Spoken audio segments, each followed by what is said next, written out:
નમસ્કાર, આપ જોઈ રહ્યા છો સ્પાર્ક ટુડે ન્યૂઝ। સરદાર યુનિવર્સિટી દાંતીવાડા દ્વારા ખેડૂતો માટે એક ખેડૂતોનો કાર્યક્રમ યોજવામાં આવ્યો। સરદાર કૃષિ યુનિવર્સિટી દાંતીવાડા ખાતે બાયડ, દહેગામ, ઈડર અને માનસાના ખેડૂતોને એક દિવસીય તાલીમ આપવામાં આવી હતી। આ કાર્યક્રમમાં 200 જેટલા પ્રગતિશીલ ખેડૂતો ઉપસ્થિત રહ્યા હતા। આ કાર્યક્રમમાં ઉપસ્થિત જીએનએફસી મહેસાણાના એરિયા મેનેજર AK પટેલિયા દ્વારા કિસાન સમૃદ્ધિ પરિયોજના અંગે વિસ્તૃત માહિતી અને માર્ગદર્શન ખેડૂતોને આપવામાં આવ્યું હતું। આ કાર્યક્રમમાં ઉપસ્થિત અધિકારીઓ દ્વારા ખેડૂતોને આવકારી કુદરતી સંસાધનોને જાળવી રાખવા, પર્યાવરણ જાળવણી થાય અને ખેડૂત ઉત્પાદન કેમ વધે તે અંગે ચર્ચા કરી સમજણ આપવામાં આવી હતી। આ કાર્યક્રમમાં કૃષિ યુનિવર્સિટીના કામધેનુ વિભાગના વડા વૈજ્ઞાનિક ડૉક્ટર એચ પચાસર દ્વારા પશુપાલનને લગતા મહત્વના મુદ્દાઓ વિશે માર્ગદર્શન પૂરું પાડ્યું હતું।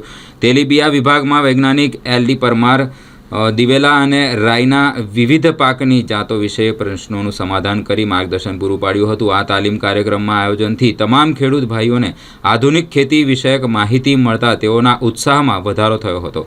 નારદેશ દ્વારા આયોજિત આ કાર્યક્રમને ખેડૂતોને બિરદાવ્યો હતો અને ભવિષ્યમાં પણ આવા ખેડૂતલક્ષી કાર્યક્રમો યુનિવર્સિટી દ્વારા યોજતા રહે એવી આશા વ્યક્ત કરી હતી।